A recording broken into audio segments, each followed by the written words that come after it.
আজ 19শে ফেব্রুয়ারি বৃহস্পতিবার। দেখে নিন আজকের বাছাই করা 15টি গুরুত্বপূর্ণ খবর। শুরুতেই হেডলাইন্স। আমার জামাইকে লালগোলা থেকে প্রার্থী করতে চাইছে তৃণমূল, দাবি হুমায়ুন কবিরের। নওশাদের কর্মীরা আমার কাছে আসছেন, কলকাতায় দেখা হয়েছে, বিস্ফোরক মন্তব্য হুমায়ুনের। সিপিএম ছাড়তে চাওয়া প্রতিকূর কি তৃণমূলের পথে? তুমুল জল্পনার মধ্যে মুখ খুললেন কুণাল ঘোষ। প্রতিবেশীকে বাবা বানিয়ে এসআইআরে আবেদন, সন্দেহ হতেই গা ঢাকা, অবশেষে ধৃত বাংলাদেশি অনুপ্রবেশকারী। এখনো হোয়াটসঅ্যাপে এসআইআর এর নির্দেশ, স্ক্রিনশট পোস্ট করলেন অভিষেক। বাঁকুড়ায় বিজেপি বিধায়কের দাদাগিরি, ক্লাসে ঢুকে পড়ুয়াদের সামনে শিক্ষককে অপমান। যুবসাথী বনাম যুব আড্ডা, কর্মসংস্থানের দাবিতে যাদবপুরে কর্মসূচি বিজেপির। সংখ্যালঘু এলাকায় নাম রিভিউতে পাঠানো হচ্ছে, অভিযোগ তৃণমূলের। আমার চেয়ে বড় গুন্ডা নেই, পুলিশ কর্তাকে হুমকি বিজেপি সাংসদ রাজু বিস্তারের। ময়নায় তৃণমূল কর্মীকে মারধরের ঘটনায় বিজেপি জেলা পরিষদের সদস্য গ্রেপ্তার। বাংলা পলিটিক্সের সমস্ত খবর প্রতিদিন সকালে দেখতে সাবস্ক্রাইব করুন আমাদের বি পলিটিক্স চ্যানেলটি। এবার আসছি বিস্তারিত সংবাদে। ভরতপুরের বিধায়ক হুমায়ুন কবির এক চাঞ্চল্যকর দাবি তুলে বলেছেন, তার জামাইকে লালগোলা থেকে প্রার্থী করতে চায় তৃণমূল কংগ্রেস। তার অভিযোগ, মালদার এক ব্যক্তির মাধ্যমে এই প্রস্তাব তার বেয়াইয়ের কাছে পৌঁছেছে। একই সঙ্গে তিনি দাবি করেন, জনতা উন্নয়ন পার্টি গঠনের পর থেকেই পুলিশ তার মেয়ে ও জামাইয়ের সম্পত্তির খুঁটিনাটি মাপজোপ করে রেখেছিল। হুমায়ুন কবিরের বক্তব্য অনুযায়ী, একদিকে যেখানে তাদের সম্পত্তি বাজেয়াপ্ত করা হচ্ছে, অন্যদিকে আবার প্রার্থী হওয়ার প্রস্তাব পাঠানো হচ্ছে। সম্প্রতি পুরনো এক মাদক মামলার সূত্র ধরে তার মেয়ে ও শ্বশুরবাড়ির একাধিক সম্পত্তি পুলিশ বাজেয়াপ্ত করেছে বলেও অভিযোগ উঠেছে। তিনি আরও দাবি করেন, যারা একদিকে সম্পত্তি বাজেয়াপ্ত করতে চাইছেন, তারাই আবার পরিচিত এক আত্মীয়ের মাধ্যমে তার জামাইকে প্রার্থী করার বার্তা পাঠিয়েছেন। এই ঘটনাকে কেন্দ্র করে তীব্র ক্ষোভ প্রকাশ করেছেন তিনি। এদিকে নতুন করে নোটিশ পাঠানো হয়েছে হুমায়ুন কবিরের স্ত্রী মীরা সুলতানাকে। রেজিনগরে তাদের বাড়ি সংক্রান্ত তথ্য জানতে ভূমি ও ভূমি সংস্কার দপ্তর শোকজ করেছে। অভিযোগ, জলা জমি ভরাট করে বাড়ি নির্মাণ করা হয়েছে। 7 দিনের মধ্যে জবাব দিতে বলা হয়েছে তাকে, যদিও এখনো এই বিষয়ে কোনো প্রতিক্রিয়া দেননি হুমায়ুন।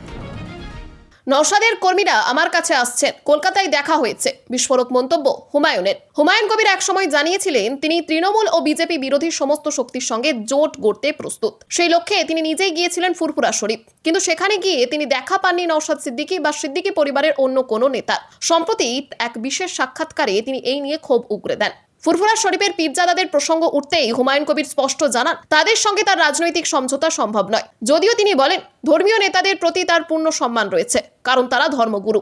তবে সেই কথার পরেই তীব্র কটাক্ষ করেন তিনি। একই সঙ্গে তিনি সরাসরি নিশানা করেন তহা সিদ্দিকী, কাশেম সিদ্দিকী, আব্বাস সিদ্দিকী ও নওশাদ সিদ্দিকীর বিরুদ্ধে। তার অভিযোগ, এরা রাজনীতিতে বিভ্রান্তিকর অবস্থান নিচ্ছেন এবং বারবার নিজেদের বক্তব্য বদলাচ্ছেন। পুরো সাক্ষাৎকার জুড়ে নওশাদ সিদ্দিকীকে প্রধান লক্ষ্যবস্তু করেন হুমায়ুন কবির। তিনি বলেন, 5 বছরের পুরনো একটি দল হয়েও তাদের একমাত্র সাফল্য একটি বিধায়ক জয়। তার দাবি, ভাঙড়ে যারা নওশাদকে ভোট দিয়ে জিতিয়েছিলেন, তাদের অনেকের সঙ্গেই কথা বলে তিনি জানতে পেরেছেন যে তারা নিজেদের অবহেলিত মনে করছেন। হুমায়ুনের কথায়, স্থানীয়দের অভিযোগ, বিভিন্ন আইনি সমস্যায় পড়লেও তারা নওশাদের কাছ থেকে কোনো সহায়তা পাননি। শুধু বক্তব্য দেওয়া ছাড়া বাস্তবে পাশে দাঁড়ানো হয়নি বলেই তাদের দাবি। তবে জোট রাজনীতির দরজা পুরোপুরি বন্ধ করছেন না ভরতপুরের বিধায়ক। তার বক্তব্য, মিমের সঙ্গে তার প্রাথমিক আলোচনা হয়েছে, পাশাপাশি এসডিপিআই ও আজাদ সমাজ পার্টির মতো কয়েকটি ছোট দলের সঙ্গেও কথাবার্তা চলছে। সিপিএম ছাড়তে চাওয়া প্রতিকূর কি তৃণমূলের পথে? তুমুল জল্পনার মধ্যে মুখ খুললেন কুণাল ঘোষ। সিপিএম এর তরুণ নেতা প্রতিকুর রহমানের সঙ্গে দলের সম্পর্ক ছিন্ন করার ইচ্ছে নিয়ে রাজ্যের রাজনীতি মহলে আবারও তুমুল জল্পনা চলছে। বিধানসভা নির্বাচনে তিনি তৃণমূল কংগ্রেসের টিকিটে প্রার্থী হবেন কিনা তা নিয়ে আলোচনা তুঙ্গে। প্রতিকুর এখনও নিজের রাজনৈতিক ভবিষ্যৎ নিয়ে প্রকাশ্যে কোনো মন্তব্য করেননি এবং তৃণমূলে যোগদানের জল্পনাকেও খারিজ করেননি। তৃণমূলের মুখপাত্র কুণাল ঘোষ এ বিষয়ে মুখ খুলে বলেন, যদির কথা নদীর পারে, এখনই এই নিয়ে কথা বলবো না। তিনি সিপিএম এর অন্দরে নতুন প্রজন্মের নেতাদের দমবন্ধ হওয়ার কথা উল্লেখ করে দলটিকে পচে যাওয়া, গলে যাওয়া বলে খোঁচা দেন। কুণালের দাবি, সিপিএমে এখন মোহাম্মদ সেলিম বনাম সুজন চক্রবর্তীর লড়াই চলছে। গোষ্ঠীকন্দল তীব্র হয়েছে এবং নতুনরা এসব মেনে নিচ্ছেন না। তিনি প্রতিকুরের আদর্শবাদী মনোভাবের প্রশংসা করেন, বলেন তিনি 22 লক্ষ টাকার গাড়ি দিলেও চড়বেন না। সূত্রের খবর, সিপিএম এর শীর্ষ নেতৃত্ব বিমান বসু সহ প্রতীককে নিরস্ত করতে উদ্যোগ নিয়েছেন, কিন্তু তিনি সাড়া দিচ্ছেন কিনা তা দেখার বিষয়। এই ঘটনায় সিপিএম এর অন্দরে ঝড় উঠেছে। প্রতিবেশীকে বাবা বানিয়ে এসআইআরে আবেদন, সন্দেহ হতেই গা ঢাকা, অবশেষে ধৃত বাংলাদেশি অনুপ্রবেশকারী। কোচবিহারের দিনহাটায় এক বাংলাদেশি অনুপ্রবেশকারীকে গ্রেপ্তার করেছে পুলিশ। ধৃতদের নাম ওমর ফারুক ব্যাপারী। সীমান্ত পেরিয়ে ভারতে অবৈধভাবে বসবাস করছিলেন তিনি। কোনো বৈধ ভারতীয় পরিচয়পত্র ছিল না। বাংলায় চলমান এসআইআর শুরু হওয়ার পর তিনি ফর্ম পূরণের জন্য আবেদন করেন। অভিযোগ, দিনহাটার নাগরের বাড়ি এলাকার এক বাসিন্দাকে নিজের বাবা দেখিয়ে এসআইআর এর এনুমিনেশন ফর্মে আবেদন করেছিলেন ওমর। এলাকাবাসীর সন্দেহ হয় এবং পরিচয়পত্র দেখে অসঙ্গতি ধরা পড়ে। ঘটনা জানাজানি হলে ওই ব্যক্তির স্ত্রী থানায় লিখিত অভিযোগ দায়ের করেন। জানান ওমর তার সন্তান বা আত্মীয় নন। তদন্তে জানা যায় তিনি ভারতীয় নাগরিক হওয়ার জন্য জাল নথি তৈরি করেছিলেন এবং বাংলাদেশি নাগরিকের একাধিক নথিপত্র পাওয়া গেছে। সন্দেহ প্রকাশ পাওয়ার পরই ওমর গা ঢাকা দেন, কিন্তু সাহেবগঞ্জ থানার পুলিশ তাকে গ্রেপ্তার করে। বুধবার ধৃতকে দিনহাটা মহকুমা আদালতে তোলা হয়েছে। ধৃতের দাবি, তৃণমূলের লোকজন তাকে ফাঁসানোর চেষ্টা করছে এবং সব অভিযোগ মিথ্যে। এই ঘটনায় এলাকায় চাঞ্চল্যের সৃষ্টি হয়েছে। তৃণমূল কংগ্রেসের সাধারণ সম্পাদক অভিষেক বন্দ্যোপাধ্যায় সুপ্রিম কোর্টের নির্দেশ অমান্য করে নির্বাচন কমিশনের অফিসাররা হোয়াটসঅ্যাপে এসআইআর সংক্রান্ত নির্দেশ দিচ্ছেন বলে অভিযোগ তুলেছেন। তিনি সোশ্যাল মিডিয়ায় হোয়াটসঅ্যাপ চ্যাটে স্ক্রিনশট পোস্ট করে প্রশ্ন তুলেছেন, এভাবে সুপ্রিম কোর্টের নির্দেশ কি অমান্য করা যায়? অভিষেক সরাসরি স্পেশাল রোল অবজারভার শ্রী মুরুগানকে নিশানা করে বলেন, তিনি জন্মের শংসাপত্রের গ্রহণযোগ্যতা নিয়ে মাইক্রো অবজারভারদের হোয়াটসঅ্যাপ গ্রুপে সরাসরি নির্দেশ দিচ্ছেন, যাতে নাম মোছার সংখ্যা বাড়ানো যায়। তিনি স্বচ্ছতা, সঠিক প্রক্রিয়া এবং সরকারি যোগাযোগের পরিবর্তে অনানুষ্ঠানিক চ্যানেল ব্যবহারের সমালোচনা করেন। নির্বাচন কমিশনের দাবি, হোয়াটসঅ্যাপে কোনো নির্দেশিকা নেই, শুধু নিয়মের ব্যাখ্যা দেওয়া হচ্ছে।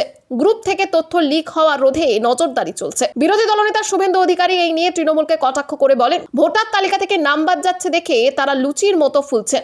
তিনি দাবি করেন, বিজেপির ভোটারদের নামও বাদ যাচ্ছে না। তৃণমূলের অভিযোগ অযৌক্তিক। তৃণমূলের অভিযোগ, বিজেপি সমর্থিত ভোটারদের নামও বাদ পড়ছে। এই বিতর্কে তৃণমূল সুপ্রিম কোর্টে যাওয়ার ইঙ্গিত দিয়েছে। বাঁকুড়ায় বিজেপি বিধায়কের দাদাগিরি, ক্লাসে ঢুকে পড়ুয়াদের সামনেই শিক্ষককে অপমান। বাঁকুড়ার ইন্দাসের কুশমুড়ি হাই স্কুলে মঙ্গলবার চতুর্থ পিরিয়ডের ক্লাস 8-এর বাংলা পড়াচ্ছিলেন শিক্ষক গোলক বিহারী বন্দ্যোপাধ্যায়। আচমকা দরজা ঠেলে ঢুকে পড়েন এলাকার বিজেপি বিধায়ক নির্মল ধারা। অনুমতি না নিয়ে সরাসরি প্রশ্ন করেন, মেঝে নোংরা কেন? পড়ুয়াদের সামনে শিক্ষককে আঙুল তুলে তিরস্কার করেন তিনি। শিক্ষক জানান, স্কুলে স্থায়ী সাফাই কর্মী নেই, পড়ুয়ারা পালা করে পরিষ্কার করে। চতুর্থ পিরিয়ডের পরেই করার কথা ছিল। প্রত্যক্ষদর্শীদের দাবি, বিধায়কের সুর ছিল আক্রমণাত্মক। ঘটনার পর বিধায়ক ঝাড়ু হাতে স্কুল চত্বর পরিষ্কার করতে তাকে দেখা যায় এবং অনুমতি না নেওয়ার জন্য ভুল স্বীকার করে। তবে বিরোধীদের দাবি, প্রথমে অপমান, পরে দুঃখ প্রকাশ, এতে মর্যাদা ফেরে না। তৃণমূলের ইন্দাস ব্লক সভাপতি শেখ হামিদ বলেন, বিদ্যালয়কে রাজনৈতিক মঞ্চ বানানোর চেষ্টা চলছে। পড়ুয়াদের সামনে শিক্ষককে অপমান করা গণতান্ত্রিক সংস্কৃতির পরিপন্থী। বিজেপির পাল্টা দাবি, স্কুলের পরিকাঠামো ও পরিচ্ছন্নতা খতিয়ে দেখতেই বিধায়ক গিয়েছিলেন। এই ঘটনায় তীব্র রাজনৈতিক ঝড় উঠেছে। প্রশ্ন উঠছে, নজরদারি আর নিয়ন্ত্রণের সীমারেখা কোথায়? যুবসাথী বনাম যুব আড্ডা, কর্মসংস্থানের দাবিতে যাদবপুরে কর্মসূচি বিজেপি।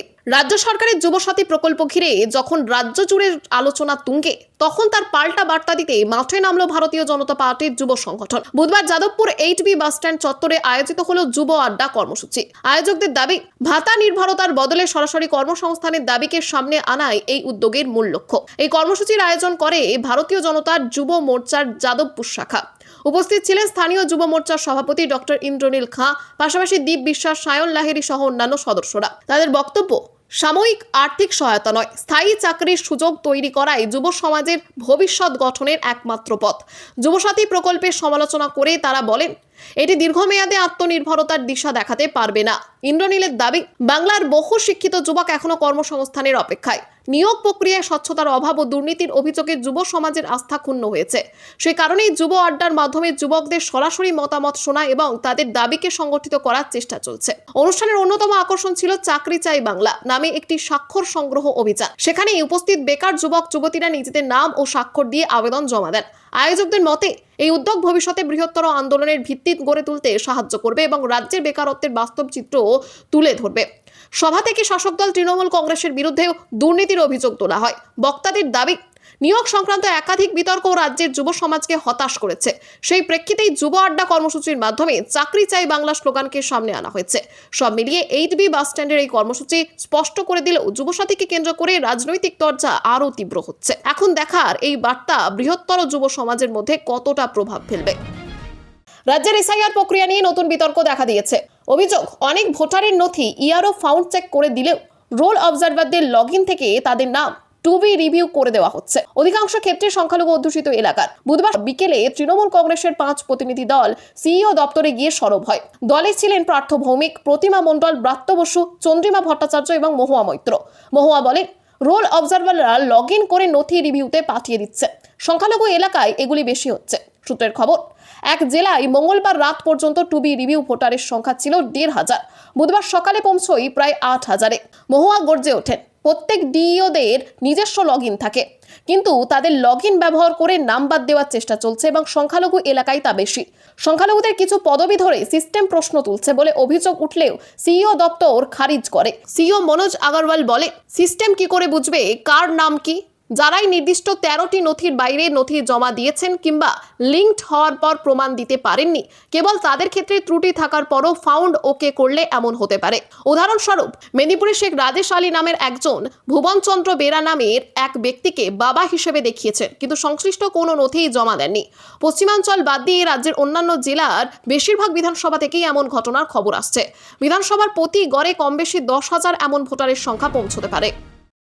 আমার চেয়ে বড় গুন্ডা নেই, পুলিশ কর্তাকে হুমকি বিজেপির সাংসদ রাজু বিস্তারের। দার্জিলিংয়ে বিজেপির সাংসদ রাজু বিস্তারের বিরুদ্ধে এক পুলিশ কর্তাকে ফোনে হুমকি দেওয়ার অভিযোগ উঠেছে। তিনি বলেছেন, শুনুন, আমার চেয়ে বড় গুন্ডা নেই। এই অডিও ভাইরাল হয়েছে, যদিও তার সত্যতা যাচাই করা হয়নি। ঘটনার পর পাহাড়ের শাসক বিজেপি রাজনৈতিক চাপানোতো শুরু হয়েছে। ঘটনার সূত্রপাত শিলিগুড়ি মহকুমা পরিষদের জালাস নিজামতারা অঞ্চলের ঝমকলাল জোত গ্রামে। গত ডিসেম্বরে জমি বিবাদকে কেন্দ্র করে দুপক্ষের মধ্যে মারপিট হয়। কয়েকজন জখম হন। জখমদের মধ্যে এক গর্ভবতী মহিলাকে আশঙ্কাজনক অবস্থায় উত্তরবঙ্গ মেডিকেল কলেজ ও হাসপাতালে ভর্তি করা হয়। মহিলা সন্তান প্রসব করলেও পরে সেটি মারা যায়। মঙ্গলবার বিধায়ক ও বিজেপি কর্মীদের নিয়ে ওই মহিলার বাড়িতে যান সাংসদ রাজু বিস্তার। এরপরেই পরিবারের সদস্যদের সঙ্গে কথা বলে পাশে থাকার বার্তা দেন। সেখান থেকে পুলিশ কর্তাকে ফোন করে ঘটনা তদন্তের অগ্রগতি জানতে চান। অভিযোগ, কথাবার্তার পর পুলিশ কর্তাকে হুমকির সুরে বলেন, আপনি তৃণমূলের দালাল, কার সঙ্গে ফোনে কথা বলছেন আপনি জানেন?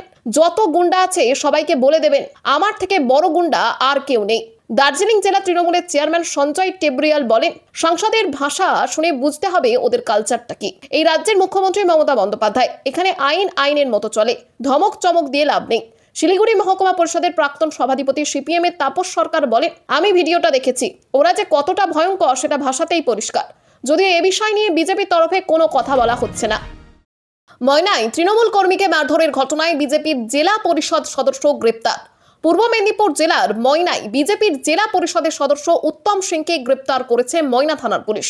গত শনিবার ময়নায় এক তৃণমূল কর্মী সজল বর্মনকে মারধরের অভিযোগে মঙ্গলবার দুপুরে তাকে গ্রেপ্তার করা হয়। জেলার ভারপ্রাপ্ত পুলিশ সুপার জানান, উত্তম সিং নিজে সংবাদ মাধ্যমে এবং একটি ভিডিওতে মারধরের ঘটনা স্বীকার করেছেন।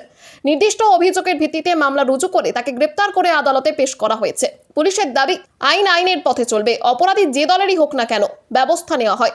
এই ঘটনায় রাজ্যের বিধানসভার বিরোধী দলনেতা শুভেন্দু অধিকারী সরাসরি পুলিশের বিরুদ্ধে সংঘাতের পথে নেমেছেন। মঙ্গলবার বিকালে ধৃত নেতার বাড়িতে যাওয়ার পরে ময়না থানার সামনে গাড়ি দাঁড় করিয়ে আইসি ও ওএসকে কড়া হুঁশিয়ারি দেন তিনি। শুভেন্দু বলেন, হুঁশিয়ার আইসি এবং ওএস, আমি ও স্ত্রীকে নিয়ে হাইকোর্টে যাচ্ছি। এই গ্রেপ্তার নিয়ে রিট পিটিশন দেব। আদালতের মাটিতে ফয়সালা হবে, দেখা হবে আদালতে। তিনি ধৃত নেতার পরিবারের পাশে থাকার আশ্বাস দেন। পুলিশ জানিয়েছে, পরবর্তী সিদ্ধান্ত আদালত গ্রহণ করবে। খবর আজকের মতো এখানেই শেষ। আবার আসছি আগামীকাল সকালে। পরবর্তী খবরের জন্য সাবস্ক্রাইব করুন আমাদের বি